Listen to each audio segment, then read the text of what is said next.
to life. Very much mirrors what happened last season. Well, let's just recap exactly what has happened so far in match week 5. Liverpool got off to a great start with a 3-1 win away at Wolves. Aston Villa with the same scoreline, firing 3 past Crystal Palace. It was Fulham with a 1-0 victory over Luton. Manchester United falling to a Brighton side. They were simply brilliant, weren't they? We'll actually touch on that game a little bit later on in our post-match analysis. Tottenham left it late, but they beat Sheffield United 2-1. West Ham fell to Manchester City, the champions, who really turned up. They actually went behind in the game, but ended up winning 3-1. And Newcastle kept the clean sheet. Fist pump from Al that you can't see right now, but they won 1-0 in the end after a string of defeats, actually 3 defeats in a row. So a big moment for them. And there's confirmation of what we've seen today, a goalless draw between Bournemouth and Chelsea, and Arsenal, to the delight of Ian Wright, who fist pumps as well, kept the clean sheet, and they took all 3 points. We've got one more match to look forward to in match week 5, and that's Nottingham Forest, hoping they can build on that win before the international break to Chelsea, and they're at home to Burnley. So what does all of this mean for the Premier League table then? Well, let's have a quick look. Here is the bottom half of the table. Everton, there's confirmation. They're in the drop zone. This season is very much mirroring what's happened the last couple of seasons. They've only taken 1 point from their opening 5 games. And actually, the bottom of the table really shows how tough it is for those newly promoted teams to get into the Premier League and to stay in the Premier League, because it's Sheffield United, Burnley and Luton that join them, having had a very tough start. Sheffield United, of course, just hovering above the drop. As for the top half, well, Arsenal fans will be delighted because the 3 points means that they are into the top 4.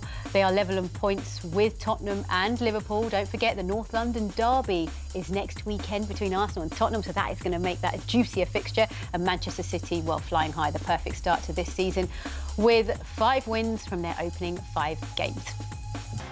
Well, some beautiful one-touch passes before that goal was delivered. Just how good was the goal, Wrighty? Yeah, it was a great goal, and it was something that I had to do, because I think it would have been futile to continually put the ball into that box for Everton to continue to head it away. So for them to continue to take those short ones, and they built it up, and it was very well constructed in the end. What impressed you most about it, Alan? Just the way they moved it at pace, because that's I think was the thing that was missing in the first half, other than trying to make the pitch bigger, which they tried to do that, but also it was like moving 1-2 touch, because that's how you're able to beat a team that has a low block, that gets everyone behind the ball in numbers and tries to frustrate you. You do that and you beat it by moving the ball quickly. Well, let's have a look at the goal, shall we, and just see exactly how it unfolded, because it was beautiful in the build-up, Righty. Yeah, it was, yeah, but like I say, it was a short corner, and, you know, you want to pull them out. You want to pull them out of position. It's great play here from Fabio Vieira to keep it moving. And then from here, look how quickly they're passing it. Everton can't get near them. Everybody's just one step too slow. And that is what we said at half-time that they need to do, pass the ball quicker. It's just perfect. It's perfect that they got the opportunity to do it at a corner where they're already in that third of the pitch, passing the ball, great movement off the ball from everybody. And then Trossard with the outside. That's a fantastic finish, coming across him on his left foot. You know, it's very underrated, this finish. Brilliant. And then open his foot. That's fantastic. Yeah. Brilliant goal. And from a defender's point of view, is there anything that the defence could have done better here? No, but you know, it also comes down to the way your team is set up, right? You start the game, you know that you have to come back in the sense of the wingers for Everton, but then Trossard is one of the guys that comes on, and he wants to prove a point also, because when you're sitting on the bench, you always want to make sure that your manager gets a feeling like, listen, this is the guy that I might have to start the next time, and this is what Trossard kind of implement a little bit more pressure on him. Yeah, and with so much competition now in this Arsenal squad, how important was it that he delivered today? Well, it's important because, like the manager's saying, he wants to make sure that there's competition for places. It's what we're seeing with Raya and we're seeing with Ramsdale. You know, you want players playing at that level, knowing that when they come in, they have to bring something. They have to do something because, like I was saying, he needs something different. And what's got to happen is everybody's got to understand in this Arsenal side that they're all going to have to play a part if they're going to try and beat City, or whoever's going to, or I should say, to try and win it. So people have got to come in and they've just got to focus on what they're doing the best they can. And if it's good enough to keep other people out of the team, then brilliant. But other than that, I believe that whoever's playing well at the time, the form, get in the team. Yeah, absolutely. I mean, it's interesting when you look at Arsenal now this season, it seems like they're finding to beat teams that perhaps might have been a bit more difficult in the past, but they have to have a plan A and plan B, and they've shown that they have that. Yeah, well, I think that's what we were trying to say before the game is that because they did really well last year, ultimately fell at the final hurdle. But I think a lot of people sort of expected that because of the size of the squad. But now he's got different options. Quality. He's certainly improved the squad, but he's also changing one or two things which he believes he has to do because they got so close last year that ultimately that wasn't good enough. So he has to go again and do it differently this time. City have gone again and improved again. So that's exactly what Arsenal do, and they might have to do it a slightly different way, and that's what he's trying to do. Yeah, it is. And also, I guess with Arsenal and where they're at, because of how successful they were last season, Mario, they're almost the team that other teams want to beat. So I guess psychologically, the game is approached slightly differently, and they seem to be handling that pressure well. Yeah, because they're very calm now compared to what we know. Like, okay, the best time of Arsenal is their calmness, right? And when they weren't that calm was when they were not as balanced the way you mentioned the names already. Now they have everything in place. So it comes down now, look, we looked at a game and you see in the middle of the park how they play the game, you know, Odegaard, Wright, how they control it and they're making sure that they keep the tempo really high. We have seen the game in the beginning and then the second game. And that was the difference. They always keep on penetrating. And I feel like when you always believe that you can score a goal, you will play to the last minute. And some teams stop. But Arsenal, similar to what Man City has, they will not stop to the last minute to make sure that they keep on scoring. Now, in all of this, there's a few players we haven't actually spoken about at all. One of them being Declan Rice, who, of course, had a phenomenal game against Manchester United. But how good was he today? Well, again, the fact that Declan's quiet and we're not speaking about him proves that he's gone about his job and he's done it very well. And that's exactly what he does. And what we saw against Man United when he got all those headlines, because he scored the goal, but he's been playing similar to that. Declan is 8.5, 9 out of 10 every week. And when he plays like he did this week, and he doesn't score, this is exactly what he done against Man United. He goes about it quietly and efficiently, stomps things out, progresses the ball, you know what I mean, defensively, he does everything. You're always going to get that out of him. But is he not the perfect example? When people sometimes talk about captaincy of a team, right? They say, your captain is this. But he is, I think, a captain without the armband. Yeah, he leads by he plays with his example. You don't need the armband all the time to be the leader in a team. This is one of the things we've got now, Mario. We've got a lot more. We've got a few more players in our team that are leader potential. Yes, they've got that kind of vibe about them. Whereas people used to always talk about us as we've got no leaders in our team. We've got a few now. Yeah, and you've got more options as well, as you've been saying, including in the goalkeeping department. We saw David Raya start. We said that it was a big talking point before the match that Arteta chose to start him, and he kept the clean sheet. That's a big moment for the goalkeeper. Big moment for him and a big moment for the manager because it justifies what he's trying to do. I'm sure that Ramsdale would have been really disappointed to have been left out. Whether there's going to be the rotation in the Champions League, we'll have to wait and see. But I feel as if that's the one position where you need a regular, if you can, because of the understanding that you need to have with your back four, who and what you are, what you're going to do, the decisions that you're going to make. I mean, Mario will tell you more about that than I can, but certainly from a defensive point of view, I would think that. But this is what he did really well, without being spectacular, without pulling off. He actually gave his defence a lot of relief at times when he came to collect those balls. And for a defender, must have been that is fantastic to take the pressure off him. You know why he's also saying it? There was a moment when I had to mark him, and I was happy when the goalkeeper came out because you know, like when you're standing next to someone that is good in the air. Like Alan was. I was holding him really close to me, right? But the thing was, you were happy when your goalkeeper comes above you. You're like, oh, thank you. Thank you. Because you know you don't have to do that battle. Yeah. Because those are things where they are waiting for, and you are coming as a defender. No matter what you do, you want to make sure it doesn't happen. And I think what he just said, the calmness for the defense is always to have security behind you. And you want to make sure that the change, it's nice to give somebody the confidence and play him, but you want to pick one to play all the time. And I know what I was saying about, you know, the familiarity. But if you've got two goalkeepers who are capable of coming and claiming those things, and that gives you that calmness. So then what you're hoping now is that it doesn't matter with the defenders which one of those goalkeepers they're using. Because what they know is that both of them, if it's there to come and claim, they'll do that. And that is where you feel you're most comfortable, when you know your goalkeeper is going to come and he's going to get it, and he's going to calm everything down. So we've got 2 big games coming up for Arsenal. Yeah. First game in the Champions League. I mean, the last time they were in the Champions League was 2016-17. So this is a massive moment for the club. And then the North London derby at the weekend. So what does the goalkeeping situation look like? Well, it looks to me like Ramsdale will probably play on Wednesday against PSV.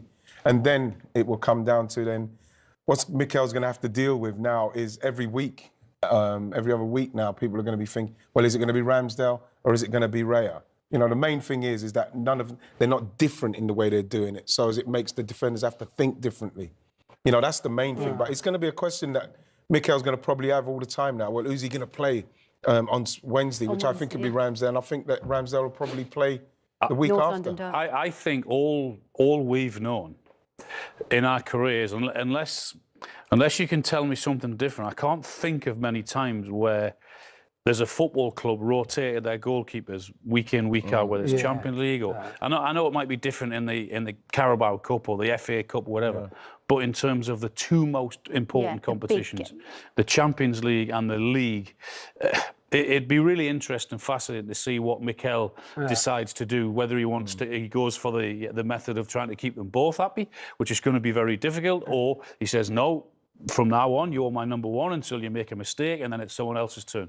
We're about to find out. We'll see this season. We'll see this season because to see how it works. You know, because if it is something that you have to fight 2 top goalkeepers in the same team going for all the prizes and see how he balances it out. It's going to be interesting to see. But you know how we are as individuals. We want to play all the time. That is one thing that I want to make sure that everybody understands it, because it looks great, and if they keep on winning, people will not highlight it. But you as an individual, and you want to play all the time. Look, you want to play in the big game. Exactly, because when the big one comes on, you want to make sure, hey, coach, you pick me. Because if you don't pick me, regardless if the other one plays well, you want to be on the field to make sure that you're part of the group and not the one that's celebrating and clapping for the one that's doing well. No. I'm sorry, I don't want to be that. No. So, Mario, hello and welcome back to Matchday Live, where it's goalless at half-time. We have quite the record, haven't we, on this Super Sunday? Look, we're expecting goals in the second half. That's what's going to happen. But look, we did see a goal, didn't we, Wrighty? Yeah, we did, Martinelli scored, found the back of the net, but ruled offside for him. Yeah, it was offside. It's one of the things that annoy me more than anything in watching the football nowadays is when a player, like when we was offside out, one of the things they used to say to you is get yourself onside as soon as you can. And I think when you see the margins now, it's even more so. It's even more prevalent that you get yourself onside as soon as you can, because this ball can ricochet to you, and you've got to be in an onside position so as you can continue to play. Eddie's not done that, and we know what the margins are now. That's offside, so there's nothing to complain about. No matter, doesn't matter how close it is. Really, the fact is, if he rushes himself onside, the ball's come to, he'll be onside. Simple as that. Yeah, absolutely. Well, talk to me, Alan, about Everton's shape and how they've made it hard for Arsenal to break. Well, there's no surprise the way Everton were playing. We know exactly how they were going to do that. They were going to make it tight, going to make it compact, and they were going to try and frustrate Arsenal, and that's exactly what they've done. Look, they've got everyone other than one player behind the ball, and I don't care who you're playing. If you do that and you're organised and you get it right, you're going to be tough to beat, and it's going to be frustrating for the opposition. Because what you've got to try and do as the attacking team is you've got to try and make the pitch as big as possible. Is that you've got to have your 2 wingers, in this case Saka and in Trossard, basically getting chalk on their boots or paint on their boots, whatever they use nowadays, is that to try and make that pitch as big as possible and more difficult. But when Everton do get the ball, a better ball in there, in behind, then they're in. So, yes, Arsenal are having to work hard, but not without the dangers also with Everton trying to hit them on the break. OK, so what about from Everton's perspective? There was one talking point, Decore's penalty claim. What did you think? I didn't think it was a penalty. But one of the key things in this situation is like, OK, Decore and you have Gay and Onana, you think energy is gone, but look at this. When he dribbles that ball in, and you also see the way Arsenal stands, you know, like, you see that he leaves his leg there, Saliba, but he pulls it back. And when he pulls it back, you see that, no, he's not going to give it. But let me tell you something. We know in moments like this, it could have gone the other way around, and people would have been like, oh, this is normal. No, he pulled his leg back. Well, I look at when the decision that Newcastle got for them yesterday. when it was deemed as an inevitable collision. And the goalkeeper yesterday tried to get out of the way and stopped himself, very much like the defender did there, but there's still contact. I think they're I don't know, it's the consistency that you're looking for. I don't want to see that given as a penalty, but one's given, one's not. Yeah, I mean, yeah, that's the thing, isn't it? We keep revisiting this whole question of consistency. What about from your perspective, Wrighty? Well, you know, it's, again, like, what can you say? I saw the goalkeeper yesterday tried to pull out. I've just seen Saliba try to pull out. And, you know, this one's not given, that one's given. So I don't know. I don't know what to think anymore because I don't know what they're going to give. And that's what we're saying. We want consistency because we're on here trying to explain what should be and why should be given and why shouldn't. But we don't know because one's given and one's not. Yeah. As far as Arsenal are concerned in the second half, what is Arteta's team talk going to be? Well, it's going to depend on... I don't think there's any way of changing. Like Alan said, rightly, you know, we've got to get more width so you can get more space in between. We need more movement, need to pass the ball a bit quicker. We haven't had too many chances on goal. So we need to do those things, but we've got to stick to what we do. When this happens to Manchester City most weeks, what you see is their wide players go like that, right out wide and make the pitch as big as possible. They're patient, they don't panic, they believe in their system and they believe in their play and eventually it'll come good. That's what Arsenal have to do, I think. It also comes down to the way Everton is going to react, right? Because you're going to see their energy levels going to drop because they cannot continue to play like this because, you know, especially that's why I call the guys in the middle of the park. You know, they do a lot of work, Onana, Kay, and Nakure. They do a lot of work. And sometimes we don't highlight that because we don't always see it as much, but wait the second half, you might see them pulling back. Sees Liverpool here at Goodison Park. My name is Derek Ray, and I'm joined for commentary by Lee Dixon. And looking forward to bringing you action from the Premier League coming right up. It is Everton up against Arsenal. Well, thank you, Derek. Glorious atmosphere here. Really looking forward to it. The fans are too. The players look like they're up for it. This could be end-to-end. We could get goals today, Derek. And here's how Everton line up. Jordan Pickford begins in goal. Seamus Coleman starts with Luca Digne in the full-back positions. Alan starts alongside Abdoulaye Doucouré in central midfield. And in this tactical setup, they have just the one player in attack. Just the challenge that was required. And so the starting 11 for Arsenal. Bernd Leno begins in goal. Thomas Partey starts with Granit Xhaka in the centre of the pitch. And the starting role in attack is handed to Alex Lacazette.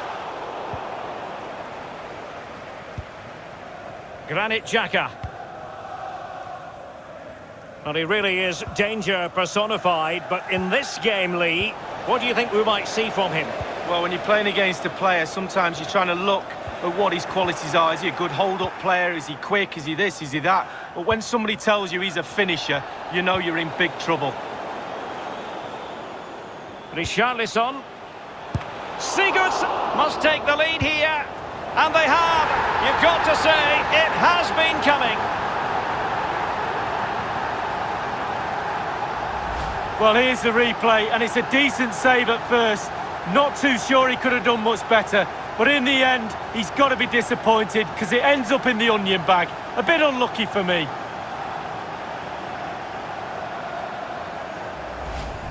The opening goal of the game then.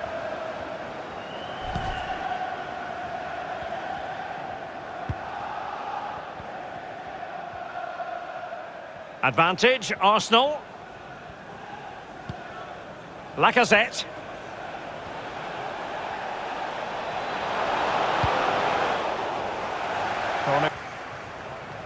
Well, space if he goes inside. This could be the equaliser. And it is the equaliser. Well, now, that could be a huge turning point in this game. They carry the momentum. Well, in this replay, you're going to see a 2v1 against the keeper. How does that happen? He'll be asking his defence why he was left exposed. Nothing he could do.